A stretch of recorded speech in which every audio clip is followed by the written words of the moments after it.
Hello, I'm Tracy Ramos, and this is Booze Nation, the podcast, where I talk to members of the bar industry of San Francisco about all things bars and all things San Francisco.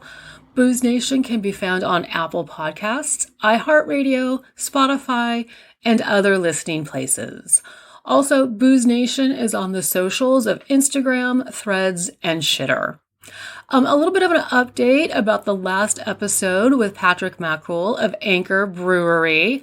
Anchor has raised over $100,000 on their GoFundMe account, which is awesome because Anchor is trying to buy back the brewery and have it as employee owned. I love it. So go Anchor. I will put the link for the GoFundMe in the show notes. And my next guest is bartender about town, Dan Vasquez. Dan is someone who is new to me, and I don't know why, because Dan and I know so many of the same people and a lot of the same bartenders, and we go to the same bars. So we should have met a while ago, but, better late than never. Love it. And Dan came into a bar where I was working about a month ago, and we just started chatting, and we talked probably for about 2 to 3 hours about bars and bartenders and bad bar managers, just everything. And he was so funny and had such a great sense of humor. I was laughing throughout my shift, which is always something good. Yeah, it's good when the customer comes in and makes me, the bartender, laugh. Love it. Want more of it. And we're going to jump right into this episode. Welcome. How was New York? Really quickly before we get started. It was great. It was nice to catch up with my friend and kind of just take a little mental health break from work and also from the Bay Area because it can get a little bit stressful out here sometimes. And yeah, it was nice to see the sights, go to a bunch of cool places, and just kind of like hung out and just bummed it on the couch and watched scary movies and made a bunch of frozen food. So the last time we talked is when you were in Minibar, and that was hysterical. And then you had to go to work at... Do you want to say the place that you went to go work at? Oh, yeah. It was at Amato's.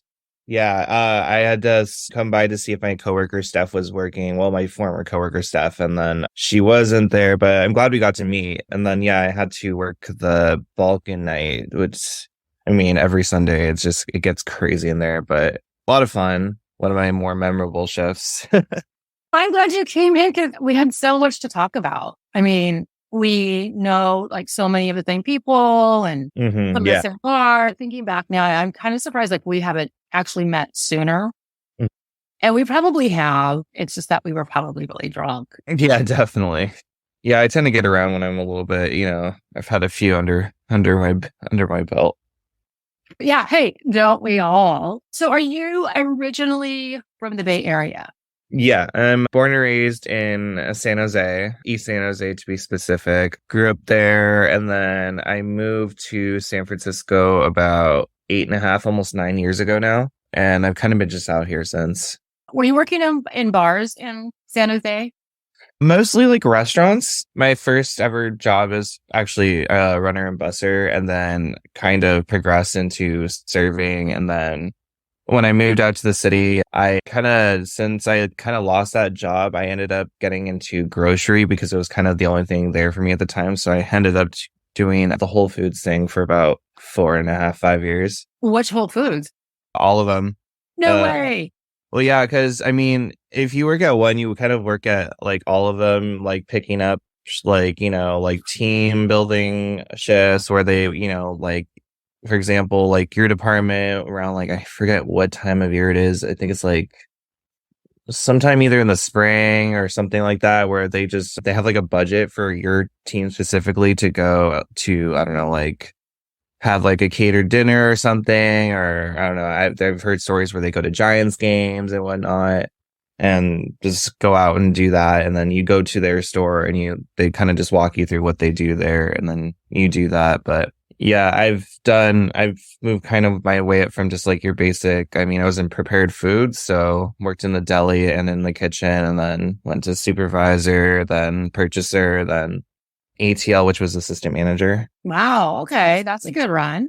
Yeah. And then how did you get into bartending or bars or restaurant? So I had always had service or serving experience. So when I was kind of in school for a little bit, and then I ran into a situation which I think everyone has with housing, where I had a roommate I lived in the Outer Sunset who withheld rent from us and didn't pay the landlord. And yeah, that was an ordeal. So basically I had to drop my classes at CCSF, and then I had to pick up a second job. So I did a bunch of random things. I think the first thing I did was I worked at a brunch cafe, and then I started working in craft beer, which is I think where I got my first stint of bartending, even though it wasn't really behind a full bar. It was just like behind like an actual bar. So I got to learn about craft beer, got Cicerone certified. I got a job at Magnolia, which is kind of where I started working with spirits, because the Dog Patch location at the time, which no longer exists, the actual brewery also had a spirit program. When it was, I think, Smokestack, it was more whiskey forward, but then it transitioned into like a more kind of, I don't want to say upscale casual, but kind of more, I don't know, it was weird, but it was perfectly all around. Most of their menus like New American pub fare, kind of like if you've ever been to the pub on Haight Street, it's kind of like the same thing, but just kind of more widespread out. So that happened for a little while, and then COVID happened, and then I came back, but I started working at Above Ground, which is kind of more vegan upscale brew pub that was supposed to open when COVID happened. And then they ended up shutting down because they were supposed to open just as the pandemic hit. So they didn't qualify for PPP loans. So they didn't last very long. And I ended up working at their sister fine dining restaurant, Millennium, in Oakland, and kind of stayed there for a while and kind of learned the ropes. And then here I am. So a couple of things. I didn't know that you were beer centric, or you started out more beer centric. Yeah, I did. And then I didn't know that you were at Magnolia in the Dog Patch. That seemed very confusing and very confused, because again, it started out as, like you said, barbecue, and then it went to something else, and then it went to something else. It just seemed kind of messy. So the reason for that is because Magnolia had been bought out by New Belgium and was kind of under like the direction of whatever the New Belgium people wanted for Magnolia to take place. I mean, eventually what had happened too is when they laid everyone off, they changed what Magnolia would become over there. They took away all of their spirits, because I guess no other New Belgium tap room has any cocktails or anything like that. So they went full beer and wine. And then they ended up, they just had a hard time retaining staff too, because management just like was kind of terrible there. And I think eventually just decided New Belgium just to shut it down, but kept the pub on Haight Street kind of as like a novelty thing. And yeah, and now I think their main thing is just the New Belgium, whereas on 3rd Street, just right by the ballpark, that's what their main focus is in the area now, I guess. Gotcha. Yeah, I remember Above Ground. Like, we're opening. And then literally like 3 days later, the city went into shutdown. Yeah, it was unfortunate, because honestly, the owners are super, really awesome, badass people. Like Eric Tucker, the head chef of Millennium, who had a hand in like with the menu at Above Ground. Super awesome dude, has been cultivating vegan cuisine since like the early 90s. And Allison is just an overall badass single mom that will, whenever I'd go into Millennium or Above Ground, like, I mean, she would have her kids with her, just like getting the restaurant set up for the day and like letting everyone know what's going on. And then, well, occasionally, like, I mean, like if there's call outs or God, in the midst of COVID, she would have to like have her kids sitting at a table, and she would do like table service while like her kids were there all night. So yeah, that just gives you an idea of what kind of people they are. Super awesome. That's really tough. How long has Millennium been in Oakland? Since 2015, I think that's when they moved from SF, if I recall. And then did you work through COVID? Yeah, kind of, but it's not for the right reason. So, I mean, as much as like we all loved like, our like stimulus pay and whatnot, the problem is I had at the time was living in this very toxic household where, 2 of my roommates were, mentally not well. And I mean, I'm not going to dig too deep in it, but it just got to the point where like there were nights where I'd wake up to like screaming or like, like cops would be called for various reasons, and I wouldn't have like nights where I'd be sleeping properly. I'd be like, having like panic attacks and whatnot. So I just needed to get out of there. And, yeah, I was getting stable income through the government, but it just doesn't look as good as having a stable income from an actual job. So I had to kind of pick up work again just so I can find a new place to live. So, yeah, which means I had to go back to work. That is rough. Oh, that is so rough. Unfortunately, exactly like what you said with the housing in San Francisco, it can lead to some really terrible situations that are not safe and not healthy. Where were you working during lockdown? So I went back to grocery for a little while. Then I started working at weirdly enough, a raw pet food kind of establishment where they basically it was kind of like a butcher shop, a meat shop, but specifically for pet food. By the way, that is so San Francisco.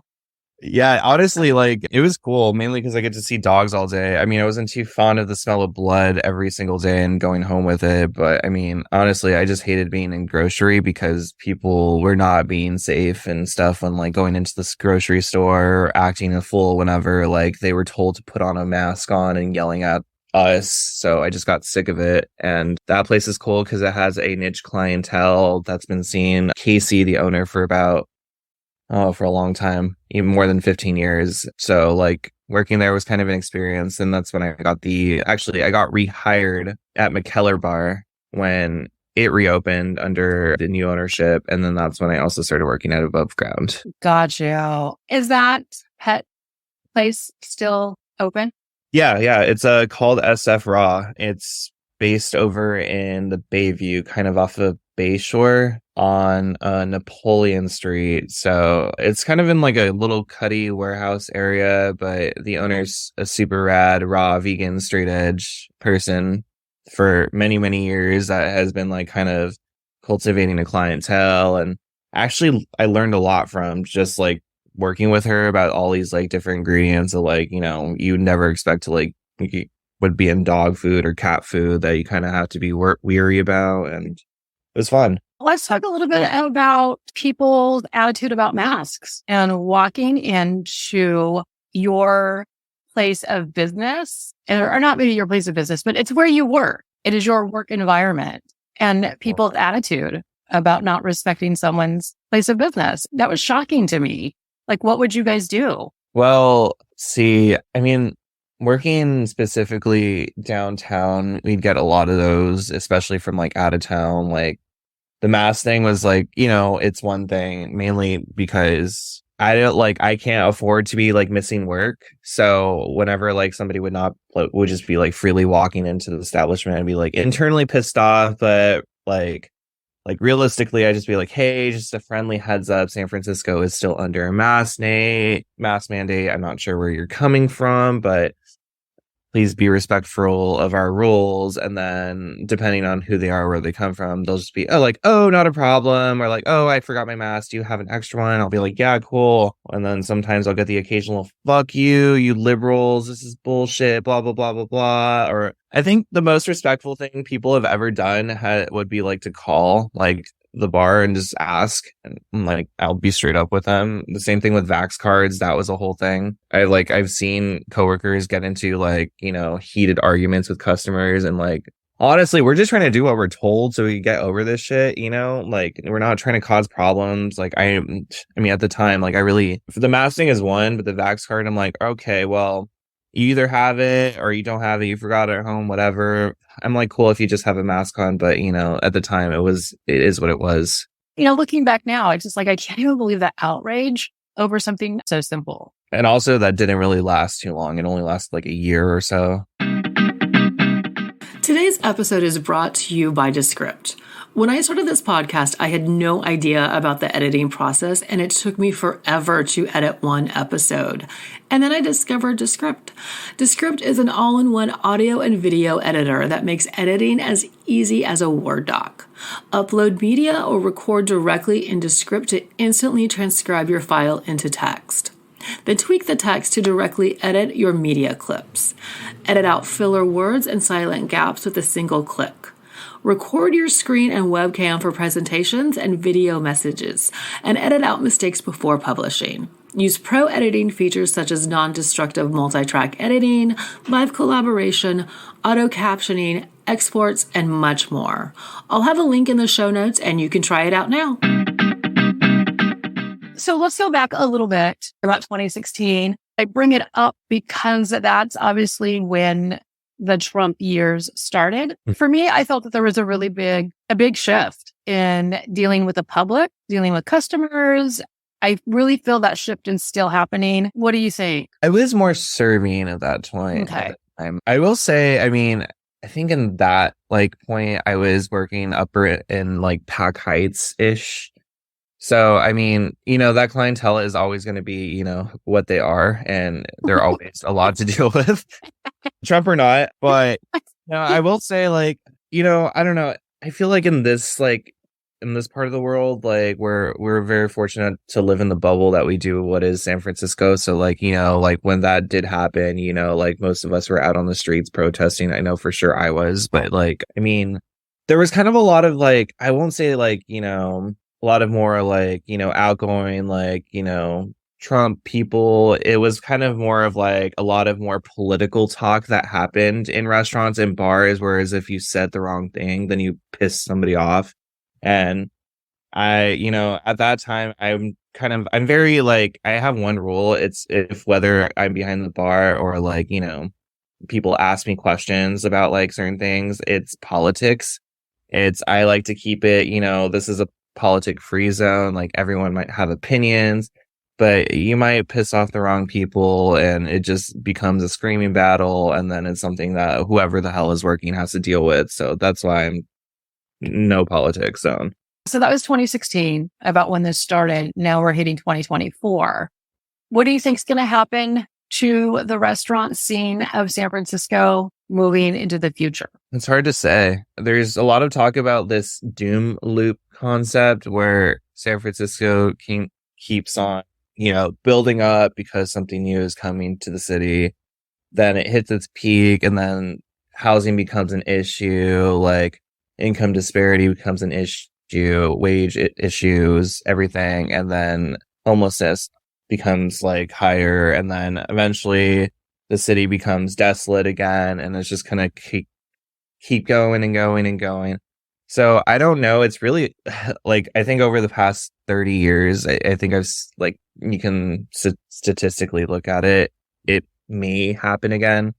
But I think for right now, in the next coming years, it looks like we have kind of a steady thing going. But I mean, who's to say that we aren't going to, eventually, start bringing in new people? There has been talks about San Francisco being the new hub for artificial intelligence, which potentially could bring in new companies into downtown San Francisco. It's hard to say this early on in the game, but it looks like that's the direction that we're heading. As for the doom loop thing, I don't foresee it ever being a certain thing, because no one can tell the fate of time. I think just that's what people are calling it just because of the last few years that we had to deal with. What do you think about all this AI bullshit? I kind of feel it's just another punch and grab type of thing.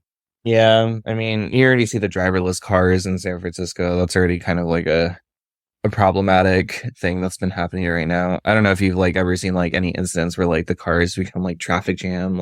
Yes. Yeah. It's ridiculous. I mean, we all have. We've all seen these fuckers stop. I almost got hit by one. Oh man, I thought it was cool. So for a while, one of the owners that I worked for one of the bars I previously worked for had got us onboarded. He had met this lady who was doing a test pilot program for a cruise, and they were offering industry workers free late night rides to test out their pilot program. And I was like, to be a test dummy, but also to get free rides home at 3:30 in the morning. And at first I thought it was cool because it was free, and then the cars just started fucking up and abruptly stopping, not going anywhere, just kind of confused. And I was and then it kind of just got a little bit scary at some point, so eventually I just stopped doing it. Yeah, so if that's going to be the forefront of AI, then I don't know, that's not very uplifting. It's not uplifting. It's terrifying. Exactly like what you just said. Thank you for bringing this up because this is what kind of pissed me off. I kind of felt that we, as the service industry, were exactly what you said. We were the test dummies. Mm-hmm. They don't care about us. They don't care about us humans. But as long as we can have some sort of group or some sort of people that we can test this on, so we'll just put the whole entire bar and restaurant industry into these driverless cars and let them go. Yeah, those things can go rogue any minute. Who knows? But it was free. Like I said, I almost got hit by one in Golden Gate Park. Like they just didn't stop. They don't slow down. I personally haven't had the worst experience, but I have had a friend of a friend apparently has gone into like an accident with one of them and had like messed up her back, and it was a whole thing and had to go through insurance through cruise or something. I don't know, whatever happened with that, but I don't know. I don't trust those cars. I prefer a human behind the wheel, even if they are the worst driver ever. I agree. And thank you for saying that. Oh my God. I love this question. What's your biggest pet peeve as a bartender? Like, what do you mean, service wise or anything? It can be service wise, customer wise, what's your biggest pet peeve? Let's see. If it's a customer thing, I think my favorite question is, what's your favorite drink to make? And I'll just pour a beer or something and be like, hey, yeah, I love cider. Love me some good cider. Just like a shot with that. Or one of my pet peeves, like if I'm working with somebody, is whenever they don't put stuff back. Like if they're grabbing a bottle off the shelf and they don't put it back, and I'm like looking for it, and then I end up having to open up a new bottle, and then they have the bottle right next to them, and I'm like, dude, what are you doing? Or like, I also hate sharing wells with people. So if I'm working in a kind of a bigger bar and I have to share wells with people and then they don't put shit back, and then I just kind of slowly drive myself insane throughout my shift. I'm very picky. No, I know what you mean. Like you start having all of these conversations in your head about like what you're going to tell your coworker, and then it doesn't matter because they're shit canned. Yeah, and I'm like, hey, I noticed you didn't put your bottle back, and I opened up a new one. Like, get it together. Exactly, get it together. What do you want people to know about bartenders? We're actually pretty cool. I mean, a lot of people that I know that are bartenders, are, more actually down to earth people. Like, you don't just go to a bar on a Friday night just to go like get wasted. Like, actually get to know who the hell is serving you, because they actually might be a really cool individual instead of just like, I don't know, a piece of meat behind the bar, like making you a drink. Like, yeah, that girl's cute, but she doesn't want your number. Yeah, that dude has a pretty sick music taste and nice hair, but you don't need to put your hands on him or for any reason. That's actually happened to me before. Somebody touched you while you were working? Oh yeah, somebody like grabbed me one time, and I was like, dude, what are you doing? And then we ended up having to kick him out.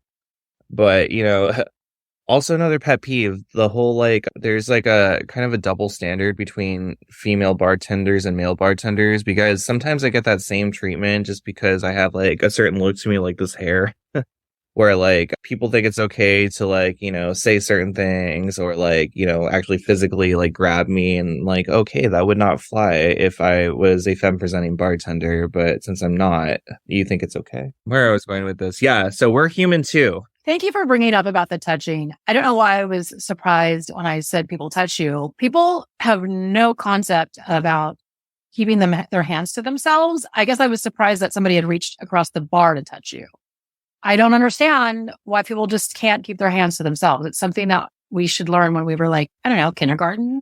Yeah, the guy was completely intoxicated. I tried to brush it aside. I kind of just yanked my head, and I was like, stop. Like when it's at that point where you have to start like commanding people like they're like animals, like stop, sit, no, down, put it down. Oh my God, it's true. It's so true. Right now, what's your favorite top 3 bars in San Francisco? Well, I mean, one is gonna always be Molotov's, because that's my watering hole by my house, and I love everyone that works there and everyone that hangs out there. It's like, ever since Lucky 13 closed down, it's like that's been my like go-to. Lucky, were such a great bar. Goddamn. I love that Is also those $8 pint-sized margaritas used to really fuck me up. All right, so we've got Molotovs.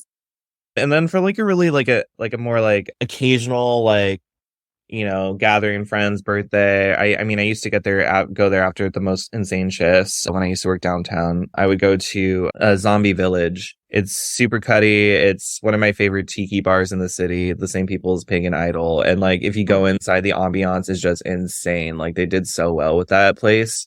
And also like every single drink there is just super good. But like I said, it's an occasional thing because getting rum drunk is way different than any other drunk. Okay. I have not been there. It's the third bar. I think for like, this will be like more like kind of like a late night kind of, they got late night food and then also a generally good like drink list and be Horsefeather. Yeah, it's a little upscale, but they do like food like I think to like 1 a.m. or something insane like that. But like only on like weekend nights, but still like also the food menu there is pretty solid. I agree. I've only been there a couple of times, but they have a really nice menu. And it's a good place to hit, like, if you're, like, going to a show at the Independent and you want to grab a bite to eat and a drink afterwards. Would you ever want to be a bar owner? Yes, but only because I'm tired of working for sleazy bar owners that don't know what they're doing or never have actually worked behind a bar, but come from a bunch of money and thought it was cool to own a bar. Why is that such a common scenario? I don't know. It's weird. Like, I've met bar owners that have like struck it rich, like in tech, and like decided they want to do service industry, or just had like a lot of like their parents' money from whatever years, and then own a bunch of businesses. But yeah, it's just like it's people that just don't really have ever worked like in the service industry that tend to like own the more bars in the city. So I don't know. I'm kind of over that, and I like to see more like you know, bartender ran bars in like San Francisco, like notable ones like Kilowatt, like they're just killing it right now. Like Mothership, also a really good one. Like, you know, we like seeing more of these kind of bars pop up. I'm super happy with Mothership and Kilowatt. I'm so happy that they're back. Have you seen a show there? Oh yeah, like when I was working in the Mission, I would usually, if it was a Wednesday night, I'd always go for a nightcap and just see what they're doing. And like every time I go, it's like always a good time. I think the last good show I saw was Slaughter and the Dogs, and it was on a Monday. It's like we love seeing shows on Mondays, you know, like the good shows need to happen more on Mondays. Where are you working now? Or do you want people to know where you're working now? You don't have to say. So, I mean, right now my mainstay is Baya. It's vegan fine dining in Hayes Valley. It's not really like, it's more like a go to work, kind of go home job. It's not really like something I would want people to visit me just because like it's very sterile looking when you go in. It's not a place where I can really show my personality. It's just some place that pays the bills, and it's kind of a pivotal point in my career until I figure out what I want to do or where I want to go. And it's kind of nice to have a little bit more structure in my life with like the fine dining thing, because it's like you can't go into work hungover. You have to be mindful of the way you look and also how you dress and also how you act around people. And it's kind of awesome. So I also don't drink as much anymore, which is awesome too. Oh my God. You mean a bartender with a drinking issue? I don't even know what you're talking about. Yeah, bad Zoom, right? Yeah. Any last thing that you want people to know? Tip your bartenders. And just keep supporting your businesses, because they're here today and they might not be tomorrow. And like the people that made that place great might not be there either. Little lesson I learned about a few months ago when I decided I hated my previous job. And you know, we're a lot more worth than we think. And I think, you know, if you're not happy in your current situation, you know, you can move on and you'll realize you're much more better than that. And I think I've learned that in the past couple weeks, and it feels great to feel like wanted, and it feels great to, you know, get out of shitty situations with shitty people. I'm glad that you have had that knowledge come to you, because yeah, you're a good bartender and you should be compensated for it for sure. Absolutely. Thank you so much for doing this. I know we really don't know each other that well, and you just gave up a good part of your morning. And I just totally appreciate that. So thank you so much. Thanks for having me, Tracy. It's been fun.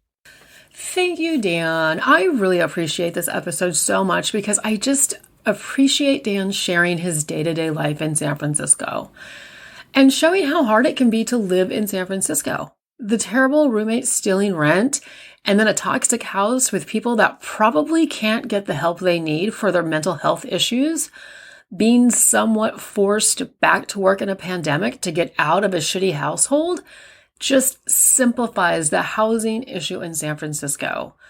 Just terrible. And yeah, like he said, he needed a break. But thank you again, Dan, for talking about your experience with the driverless cars. And fuck those companies. Fuck you, Waymo, and fuck you, Cruise, for giving incentives to put an entire workforce in these cars for free. So we, the bar and restaurant industry, could be your test dummies. Unacceptable. Unacceptable, and fuck you one more time. And I do like what Dan had to say at the end of this interview, that we're worth a lot more than we think. And I agree with that 100%. We totally are. And I'm happy that Dan had that revelation as well. So please remember the next time you walk into a bar to be polite to your bartender. Okay? Do that. It won't kill you. I swear it won't. And that is it for this episode. San Franciscans and anyone who may be visiting San Francisco, be careful of the driverless cars. They are not safe. And remember, please tip your bartender. Thanks.